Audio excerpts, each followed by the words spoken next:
This podcast is brought to you by Most Valuable Podcasts, leading the league in podcasting entertainment.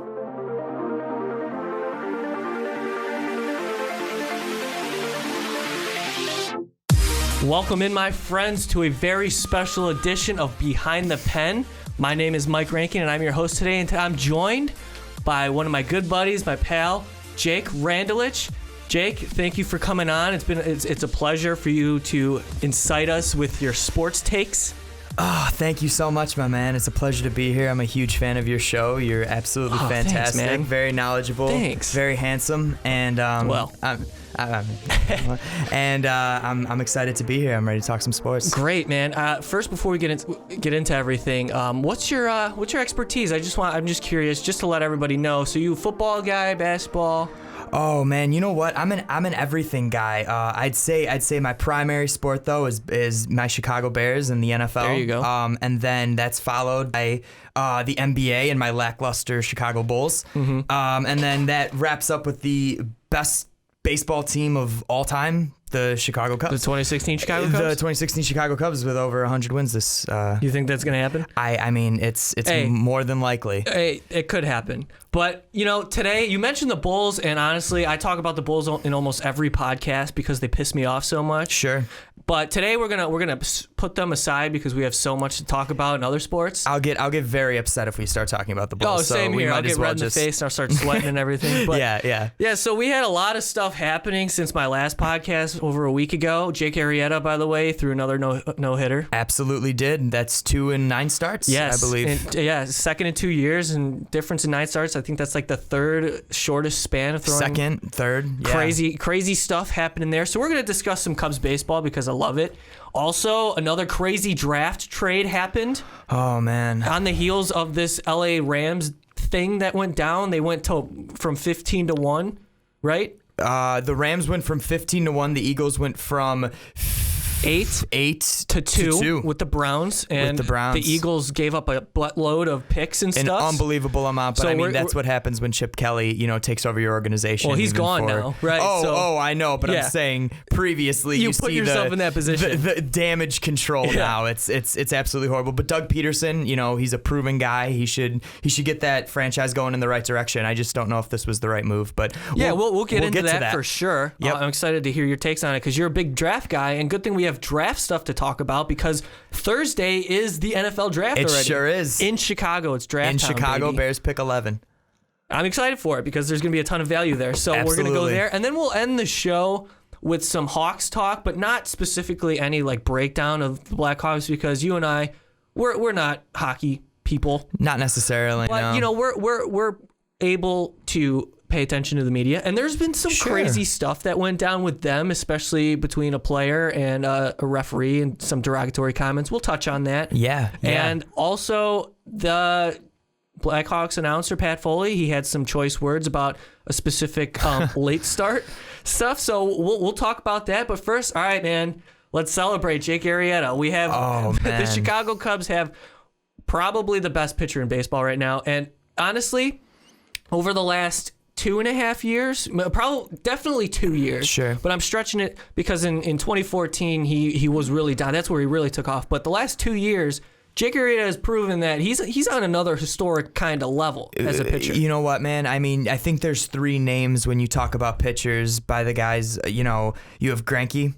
you have Arrieta, and you have Sale. Mm-hmm. And I think those 3 guys are just on a different level that we haven't even seen in the past half decade or so. It's just absolute dominance from all 3 of those guys. I know Rankin doesn't necessarily have the help that he may need sometimes. He's struggling right now, but he was on a different level the last few years with the Dodgers. Oh, my Lord, I know. But with Arrieta, especially, that no-hitter, I mean, that is attributed to the... Yeah, the Reds were bad. The ass team that is the Cincinnati Reds. But Arrieta just asserted his dominance over that team and proved that, He's just untouchable. He's untouchable. You look at him, and he had some similar comments to his last no-hitter in L.A. He said that he didn't really feel very well coming out of his bullpen session, and he took that and turned it into a no-hitter, and this happened again, right, in Cincinnati.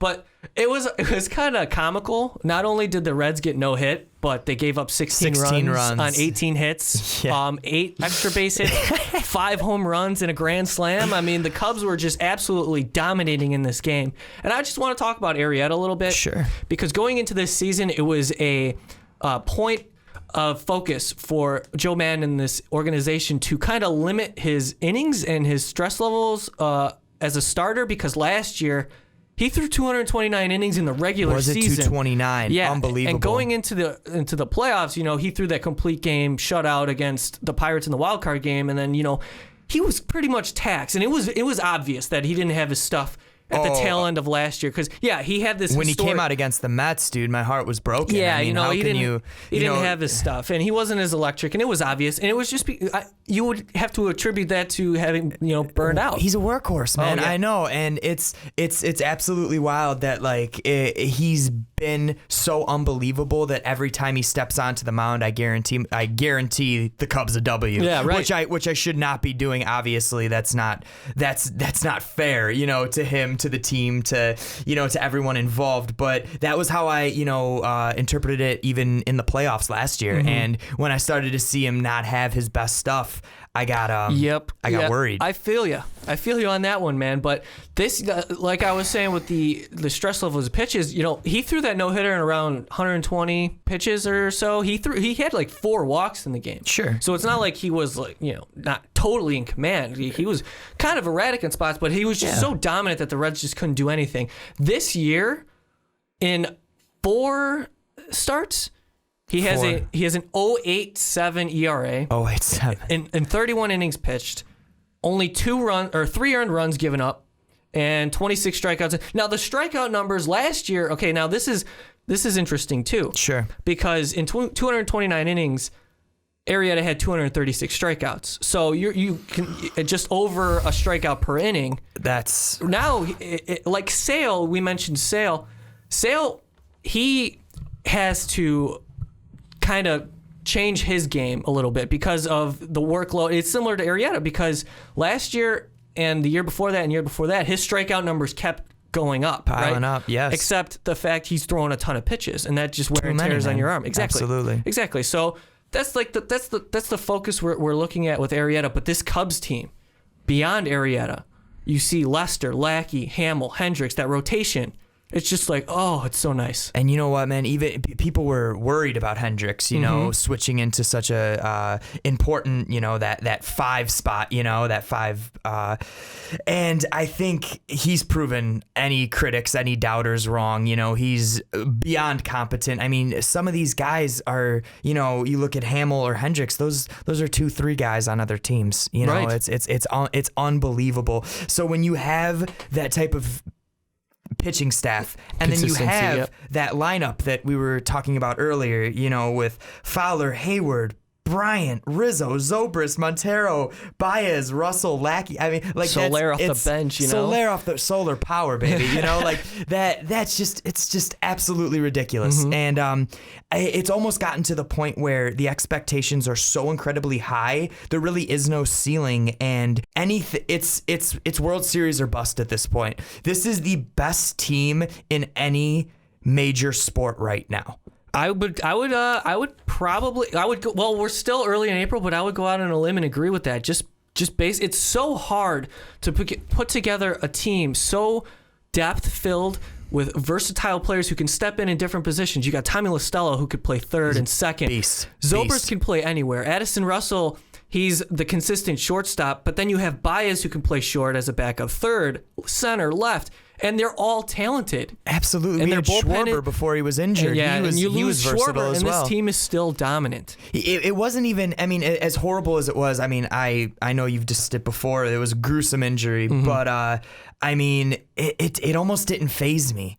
Right. It happened and everyone made a really big deal. Like, oh, Schwarber was such a slugger in the playoffs, and they remember him for that. But it's like, oh man, I mean, it's not like we don't have the amount of firepower to pick it up off the bench. Like you lose, say like for other teams, if you lose somebody like a big left-handed power bat in their lineup who's a middle of the order guy, and he's gone, just like that'll hurt your club. But with the Cubs, Without that's a not doubt. the case. No. And it's awesome. I'm so excited for this Cubs team.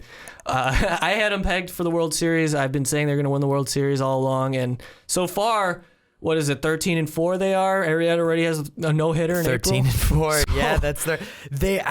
I've never.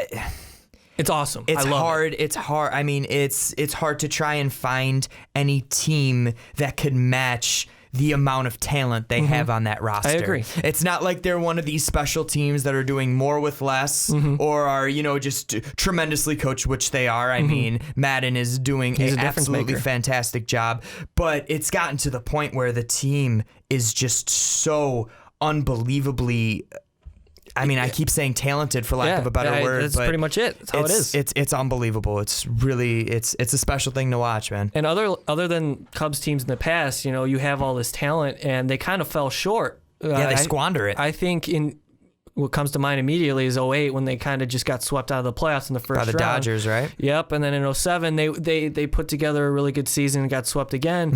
But and then 2009 they totally underachieved. But we don't have to go into that. No, but still, no. That was the Pinella days. I mean, With all of the expectations, and Milton Bradley, by the way, screw him. All the expectations going into 2016, and all the narratives that go along with the Cubs. Oh, they choked. They're going to fail. They're terrible. They're lovable losers. And so far, it's just they're living up to it. And Madden always says, "Don't let the pressure exceed the pressure, or the pleasure. Don't let the pressure exceed the pleasure." And if you buy into that, which it looks like that they are, it works. Yeah. But I want to go back real quick to talk Sure. about Arrieta and Sale. okay. You brought up Sale earlier, Yeah. and just to compare the two, I think a lot of people. Well, you were telling me that you think Arrieta is better than Sale. I do. You know what? If we look at it from a pure skill perspective, I think Sale's stuff is so nasty that skill-wise, Sale's a better player. But Right now, the Arrieta stuff is like historic. But the momentum Arrieta is riding, the team he's on, what he's doing, he kind of emerging from obscurity these past couple of years, and obviously he's on the better team, even though the White Sox are no slouch. Right. He's the better pitcher right now, but I feel like Sale's skill is superior. I know exactly what you mean. If that makes any sense. I wanted to get on this because, yes, I agree what you're saying. Arrieta right now is on a different level, and he's proven that he is a more, capable, and he's a more dominant pitcher in this specific part of his career. But with Sale, as soon as he came up, he was consistently dominant. Gosh. He was consistently dominant, and Arrieta, it took him, what was it, 6 or 7 years before he totally transformed into a dominant starter. So that's the difference there. But yeah, I was listening to the score, and they were asking, I don't know, Fuck the score. Well, you don't like the score? I don't like the fucking 670. Oh, they're the Fuck go-to. score, dude. Well, are you an ESPN guy? No, dude, absolutely not. No, I mean, I'm not a big radio guy. I mean, unless it's my boys over there doing the Bears games on. Oh, that's on ESPN though. On 1000. No, they're on WBBM. 780. Oh yes, 780. But no, But dude, the score, the personalities on the score, dude, it's just they're frustrating. The go-to. I'm just saying, we don't have to get into this conversation. But I'm a score guy, so you're kind of pulling on my heartstrings here. I'm sorry about that. No, it's okay. Man. There was a caller who asked like, oh, what would you rather take, the 2003 Cubs rotation or the 2016 Cubs rotation? And without a doubt, I'm taking the 2016 Cubs rotation. Are you kidding me? Oh my gosh, you have to. Yeah, Are no. you serious? We're gonna end the conversation with that. This oh team. my gosh. We've talked to a lot Cubs, and I love it because I'm a Cub fan. You're a Cub fan. I hope everybody else should be a Cub fan. Should be a Cub because, fan right now. What they're Get on the bandwagon, please. 100 I'm asking you. I want this as a Cubs fan. I know Mike wants it as well. We want this. 108 years. Let's go. Bandwagon. Bring it on. Not Sox fans, everyone. Welcome in. Indian fans, we're taking applications. Let's go. All right. Well, I think it's a foregone conclusion that the Cubs are going to go to the World Series, right? Without a doubt. Yeah, Without a doubt. But Watch out for the Royals, but yeah.